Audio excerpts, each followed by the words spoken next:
예, 사탄에게 속지 말라. 고린도후서 2장 8절에서 11절까지 보시겠습니다. 2장 8절에서 11절.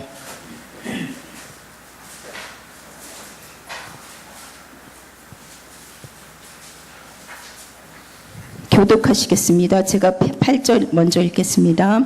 그러므로 너희를 권하노니 사랑을 그들에게 나타내라. 너희가 어느 날에 순종하는지 그 증거를 알고자 하여 내가 이것을 너희에게 선포하라. 너희가 무슨 일에든지 누구를 용서하면 나도 그리하고 내가 만일 용서한 일이 있으면 용서한 그것은 너희를 위하여 그리스도 앞에서 한 것이니 이는 우리로 사탄에게 속지 않게 하려 함이라. 우리는 그 계책을 알지 못하는 바가 아니로라. 아멘. 예, 우리가 오해하지 말아야 될 것이 있습니다. 여러분, 우리가 살면서 많은 사람을 만나죠.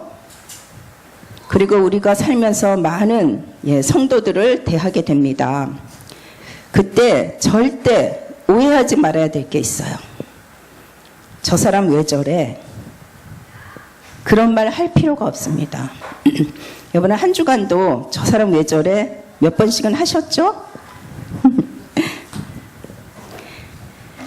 자, 그럴 만한 이유가 다 있는 것이고 그럴 만한 사정이 다 있는 겁니다. 여러분, 사람들이 가지고 있는 그럴 만한 이유와 사정 중에 가장 대표적인 사정이 뭐냐? 결국 이것 때문이에요. 각인, 뿌리, 체질. 그래서 오해할 이유가 없는 거예요. 왜냐? 이 세 가지가 나를 위시해서 모든 사람에게 해당되기 때문입니다. 그래서 이게 붙는 거예요. 새로운 각인, 새로운 뿌리, 새로운 체질, 이게 붙는 그날까지 끝까지 이해하면서 살면 되는 겁니다. 어쩔 수 없어요. 저를 위시해서 여러분, 또 세상에 사는 모든 사람이 이 새로운이 붙을 때까지. 그래서 전도자인 여러분들이 조금 그릇을 키우셔야 됩니다. 여러분, 사람은요 다 거기서 거기에요. 우리가 하나님이 되면 절대 안 됩니다. 하나님이 보시기에는 다 거기서 거기에요. 그런데 우리가 왜 그릇을 키워야 되느냐? 첫 번째, 사람은 반드시 각인된 대로 응답받아요. 나는 왜 이럴까? 저 사람은 왜 저럴까? 각인된 것 때문이에요. 여러분, 그래서 우리가 생각을 다 바꾸셔야 됩니다. 여러분, 왜 신앙이 성장이 안 되죠? 우리가 그렇게 그리스도를 들었는데 왜 이렇게 믿음이 더디게 자라느냐? 그 각인된 게 안 바뀌기 때문이에요. 우리가 뭘 좀 담으려고 하면 먼저 버려야 돼요. 그죠? 아니, 컵에다 물 하나 담으려고 해도 먼저 있는 걸 버려야 되는데 우리가 오래 그리스도를 들었습니다. 그런데 안 버리고 담으려고 하니까 섞여버린 거예요.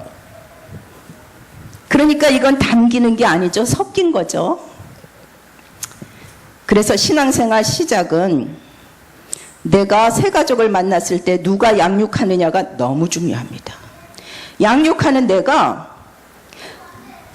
그리스도와 함께 십자가에 못 박혔나니 이제는 내가 산 것이 아니오. 이 사람에게 양육을 받으면 그 사람은 처음부터 그리스도 안에서 그리스도가 주인, 이게 너무나 당연하고 익숙해져서 이제 담기기 시작하는 거예요. 여러분, 그래서 저와 여러분이 너무 중요한 사람입니다. 여러분 꼭 이해하고 이제 그릇을 키우셔야 돼요. 저 사람이 왜 저렇게 말할까? 그런 거 많이 겪으셨죠? 이것 때문에 그래요. 뿌리 때문에. 그래서 여러분 이렇게 생각하셔야 돼요. 저 사람이 왜 저렇게 말할까?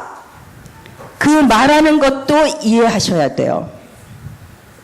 무슨 재밌는 일이 있으셔? 여러분, 비난하지 말고 제발 이해해 주세요. 뿌리 그거 무서운 거예요. 그 사람 그렇게 말하고 싶지 않아요. 근데 그 뿌리에서 그 말이 나와요. 그래서 여러분, 저는 이런 생각하면서 저를 돌아봤어요. 여러분, 우리가 하고 싶은 말 다 하고 살면 얼마나 속이 시원해요. 그죠? 그런데 우리가 할 말 다 하고 살면 사단이 우리를 가만두지 않아요. 왜? 그 말이 어마어마한 사단의 통로가 된다는 것을 알아야 돼요. 그래서 안 하는 겁니다. 여러분, 우리가 조금 철이 들었잖아요. 그죠? 옛날에는 막 불신자들이 말하는 것처럼 막 말했잖아요. 그죠? 근데 이제 좀 생각하게 됐잖아요. 그죠? 이제 신앙이 어른 된 거예요. 내가 말하기 전에 얼마나 오래 생각할 수 있느냐, 이게 우리의 신앙의 성숙도예요. 우리 교인들은 워낙 말이 없기도 하지만 성숙하게 태어나신 분들이지만 우리가 더 이상 사탄을 기쁘게 할 수가 없습니다. 더 이상 사탄에게 틈을 줄 수 없어요. 거꾸로 우리는 사탄을 속여야 되겠습니다. 그래서 신자가 제일 조심해야 되는 것 있고요, 제일 많이 해야 될 게 있어요. 신자가 제일 조심해야 될 것, 말 조심해야 됩니다. 그리고 제일 많이 해야 될 것, 여러분, 신자가 제일 많이 해야 될 것, 감사. 여러분, 사단을 최고로 속일 수 있는 방법, 사랑. 그리고 찬양. 왜냐고요? 사단은 이거 할 줄 몰라요. 우리가요, 감사하고 사랑하고 찬양하면 사단이 이거의 전문가가 아니기 때문에 깜짝 놀랍니다. 미워하라고 했는데 사랑하네? 불평하라고 했는데 찬양하네? 좌절하고 낙심할 줄 알았는데 감사하네? 견디지를 못합니다. 사단이 못하는 거 사랑을 못해요. 사단이 못하는 거 감사할 줄 몰라요. 사단은 찬양할 줄 몰라요. 그런데 여러분, 사람이 시험 들어보세요. 그 시험 든 사람 당장 감사가 안 나와요. 입에 불평을 쏟아놓습니다. 여러분, 사람이 신앙에 시험 들어봐요. 예배 나와서 찬양 시간에 가만히 보세요. 입을 꾹 다물고 있습니다. 찬양을 못합니다. 여러분, 사람이 신앙에 시험 들어봐요. 이상한 쪽에 민감해집니다. 굉장히 머리가 좋아져요. 우리는 막 생각하지도 못했던 것을 막 쪽쪽 집어내요. 신앙에 병든 거예요. 그래서 여러분, 새로운 각인, 새로운 뿌리, 그러면 그 다음에 오는 게 있습니다. 새로운 체질. 모든 삶이 되어집니다. 오해하지 말 것. 저 사람 왜 저래? 각인 뿌리 체질 때문에 새로운 것이 붙을 때까지 기다려줘야 합니다. 두 번째, 그래서 여러분 늘 확인하셔야 돼요. 고린도후서 13장 5절 뭘 확인해야 되느냐? 다른 사람 볼 거 없어요. 나. 너희가 믿음이 있는가? 너희 자신을 시험하고 너희 자신을 확증하라. 여러분, 내가 믿음 안에 있는지 항상 확인하셔야 돼요. 여러분이 믿음이라면 남이 밉다 그럴 수 없어요. 여러분, 진짜 믿음이라면 남을 절대 미워할 수 없어요. 여러분, 근데 우리가 이제 밉잖아요. 그죠? 밉죠? 미워요.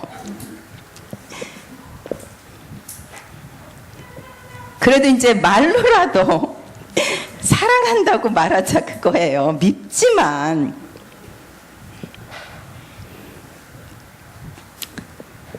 어찌됐든 목사님, 나 저 사람 때문에 힘들어요. 나 내 남편 때문에 너무 힘들어요. 이미 진 거예요. 성경대로 합시다. 예. 그래서 여러분 늘 이거 확인하셔야 돼요. 내가 믿음 안에 있는가? 이게 무슨 말이에요? 내가 복음 안에 있는가? 이 말입니다. 여러분, 저는 이제 아들이 결혼해서 혼자 됐어요. 더욱더 스트레스 줄 사람이 없어졌는데, 이제 앞으로 어떻게 될지 모르겠지만 일단은 신혼여행 간 며칠 동안은 자유로웠는데요.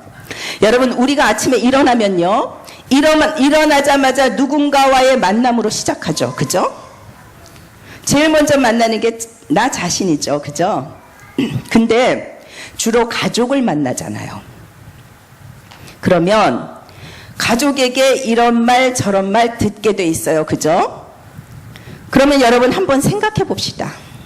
내가 저 말을 듣고 믿음이 생기는 말이 얼마나 될까? 여러분, 사랑하는 가족들이 아침에 만나서 여러분들에게 믿음을 주는 말을 한 경우가 많죠? 없습니까?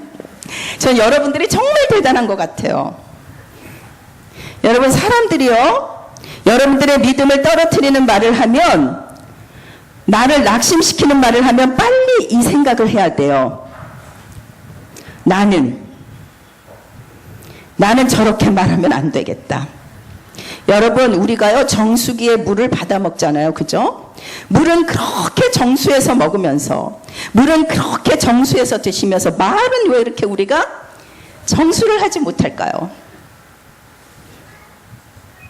우리 말도 이제 정수를 좀 해야 될 것 같아요.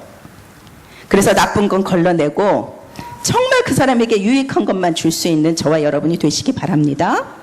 그래서 여러분, 우리는 말을 그렇게 하고 살아야 돼요. 누군가 내 말을 듣고 믿음이 생겨야 돼요. 제가요, 이번 결혼식 때 저희 먼 친척 중에 한 분을 모시고 갔는데, 그분이 교회 다니다가 시험이 들어서 천주교를 나가고 계시는 분이에요. 그러니까 제가 목적이 이제 그분을 이제 영접시키려고 가고 있는데, 그분의 친언니라는 분이 계속 그분에게 카톡을 하는데, 저는 이제 가족끼리 원수지간이 되는 얘기는 많이 들었지만 목격을 했어요. 친언니하고 원수라고 그러더라고요. 그래서 그 언니가 계속 이분에게 카톡을 보내는데, 그분이 막 견디지를 못하는 거예요. 언니의 카톡을 보면서. 저한테 조카 이것 좀 봐봐. 언니라는 것이라고 하지 않았어요? 언니라는 X가 나한테 이런 거 보내. 제가 이제 목사일 때는 늘 거룩하신 여러분들만 보다가 이제 리얼한 그걸 보는 거예요. 근데 그 언니가 교회 다니시는 권사님이셔요. 저기 막 으쌰으쌰 하는 교단 있어요. 뭐라고 보냈냐면, 시편 139편을 보거라. 너는 하나님 앞에 행실을 올바르게 하고 하나님을 두려워할지어다. 이렇게 보냈어요. 그거를 계속 보내. 그 다음에 또 마태복음 16장 16절도 보냈어요. 그래서 이제 주는 그리스도시요 그거잖아요. 그래서 이제 설명을 했는데, 139편이 뭐야 조카? 막 이러는 거예요. 그래서 제가 이제 카톡으로 보여줬는데 내용 너무 좋은 거예요. 뭐라 그러냐면, 그 X가 아니 좋은 얘기인데 나한테 왜 그래? 그러는 거예요. 이게요, 139편이 어떤 회개의 기도라면 본인에게 적용해야 되는데 그걸 가지고 협박하는 데 쓰는 거예요. 제가 너무너무 마음이 아팠어요. 그래서 우리 복음 가진 단체는 너무 좋다. 우리는 어찌하든지 살려라, 힘줘라, 세워줘라 막 이러잖아요. 그런데 제가요, 남이야 죽든 살든 가슴에 못 박는 현장, 그것도 성경을 이용해서 사람을 죽이는 현장을 보면서 정말 너무너무 마음이 아팠어요. 그래서 제가 많이 위로해드렸어요. 복음은 살리는 거예요. 그래서 많이, 그 언니도 상처가 있어서 그러는 거니까. 여러분, 카톡이 얼마나 편해요. 그죠? 근데 정말 조심해야 되겠다 생각했어요. 우리는 전도자입니다. 전도자는 확실한 기준이 있어야 돼요. 카톡 한마디 문장을 쓰더라도 사느냐 죽느냐, 살릴 것이냐 죽일 것이냐, 함께 주님을 바라보느냐 분리를 시키느냐. 정말 한 문장 한 문장 그냥 장인 정신으로 한 뼘 한 뼘 이렇게 해서 막 쓰고 또 수정하고 그러잖아요. 그래서 이번 주 강단 말씀 너무 중요합니다. 사탄에게 속지 마라. 바울이 책망할 일이 있는데 용서하라고 합니다. 왜요? 문제 뒤에는 반드시 하나님의 계획이 있기 때문에. 그리고 사탄에게 속지 않기 위해, 그리고 함께 이루어야 할 미래가 있기 때문에. 여러분, 사람은요, 좋은 사람도 나쁜 사람도 없어요. 사람은요, 좋은 점을 가진 사람, 나쁜 점을 가진 사람이 있을 뿐이에요. 내가 그 사람을 바라보고 있다. 그 말은요, 벌써 말씀에 집중하지 않고 있다는 뜻이에요. 벌써 내가 하나님을 바라보지 않고 있다는 뜻이에요. 사람 중심으로 생각하고 있다는 뜻이에요. 그래서 생각해 봐야 합니다. 여러분, 우리는 첫째, 우리가 가장 누려야 될 게 뭘까요? 여러분, 사람 누리려고 하지 마세요. 우리가 누려야 할 것은 사도행전 1장 1절, 오직 그리스도. 여러분, 인생의 해답은 하나밖에 없어요. 뭐예요? 그리스도. 오직 그리스도예요. 여러분, 부탁드립니다. 사람 쳐다보지 맙시다. 사람 쳐다보면 시험 들어요. 오직 그리스도만 바라봅시다. 어느 만큼 그리스도를 바라봐야 하느냐? 저의 오늘 설교의 핵심이 이겁니다. 어느 만큼 그리스도를 바라봐야 하느냐? 내 옆에 있는 사람이 아주 소중하게 여겨질 만큼 그리스도를 바라봐야 됩니다. 내가 그리스도 바라보니까 옆에 사람을 무시하고 아무렇게나 생각하고, 그게 아니라 그리스도 바라보면, 그리스도의 눈으로 옆에 사람을 보면 그 옆에 사람이 너무나 소중하게 여기게 돼요. 그게 원리입니다. 인생의 해답 오직 그리스도. 이게 안 된다. 사탄은 여러분들을 계속 공격할 겁니다. 이게 안 된다. 사탄에게 무참하게 당합니다. 사탄이 무릎 꿇는 게 아니라 여러분이 사탄 앞에 무릎 꿇게 돼요. 둘 중에 하나밖에 없어요. 사탄이 여러분 앞에 무릎 꿇느냐, 여러분이 사탄 앞에 무릎 꿇느냐, 둘 중에 하나밖에 없단 말이에요. 얼마나 억울해요. 얼마나 비참해요. 여러분, 사탄이 나에게 무릎 꿇을 수밖에 없는 답 그리스도를 내가 가지고 내가 사탄에게 무릎 꿇는다. 얼마나 억울합니까? 정말 억울해서 눈물 나와야 돼요. 여러분, 딴 거 하지 마세요. 오늘 제일 중요한 일이 뭐냐? 영적 싸움. 여러분이 오늘 하셔야 되는 제일 중요한 일은 영적 싸움입니다. 그래서 뭐가 임하도록? 사도행전 1장 3절, 오직 하나님의 나라가 임하도록. 여러분, 문제, 사건, 고난이 왔는데 평안하다. 하나님 나라 이미 여러분에게 임한 거예요. 여러분, 문제, 사건, 고난이 왔는데 여러분들이 평안하다. 영적 싸움에서 벌써 이긴 거예요. 얼마나 감사해요. 여러분, 오늘 우리가 해야 할 가장 중요한 일은 영적 싸움입니다. 어느 정도? 하나님 나라 임하도록. 세 번째, 사도행전 1장 8절, 여러분들이 받아야 되는 최고 응답. 여러분들이 받아야 될 응답 중에 응답, 오직 성령 충만. 이 단어 잘 보세요. 충만이라는 게 무슨 뜻이에요? 틈이 없다는 거예요. 이렇게 돼야 사단이 무릎 꿇는 거예요. 이 사람, 이놈 그러겠죠. 들어갈 틈이 없구나. 이놈 바늘로 찔러도 틈 하나 없구나. 사단이 떠나는 거예요. 그리스도, 하나님의 나라, 성령 충만, 이 세 가지로 결론 날 때 진짜 끝나는 거예요. 여러분, 이 세 가지 때문에 행복하시기 바랍니다. 네. 그리스도, 하나님의 나라, 성령 충만 때문에 감격하시기 바랍니다. 네. 누가 여러분에게 잘해주건 못해주건 상관없어요. 잘해주면 뭐 할 거예요? 밥 사주면 뭐 할 거예요? 며칠 지나면 또 잊어버리는데. 여러분, 누가 잘해주건 못해주건 복음에 올인하는, 그래서 참 전도자의 삶을 사는 저와 여러분이 되시기 바랍니다. 예, 제가 새가족 한 분을 양육하고 있는데 굉장히 이제 변동이 많은 분인데, 이번 주에 갔는데 이러는 거예요. 목사님 참 이상해요. 이거 도대체 무슨 찬송인지 모르겠는데 이거 자꾸만 입에서 딴딴따단 이거 뭐예요? 가사도 모르고 몇 번 불러보지도 않았는데 딴딴따단 그래가지고 뭐지? 나 무슨 딴딴따단인가? 말해서 한참 생각했어요. 죄에서 자유를 얻게 함 그건데 이분이 제가 갔을 때 그 찬송 안 불렀고 우리 교회가 보혈 찬송을 그렇게 뭐 매주 부르진 않는데 하여튼 딴따단 딱 계속 일주일 내내 그걸 불렀다는 거예요. 그거 뭐냐고 자꾸 물어보는 거예요. 뭔지는 모르고 자기 미치겠는 거야. 아 그래가지고 어떻게 됐든 이 보혈 찬송이 이분에게 딱 한 번 정도 불렀겠죠. 그래서 265장 찬송하시겠습니다.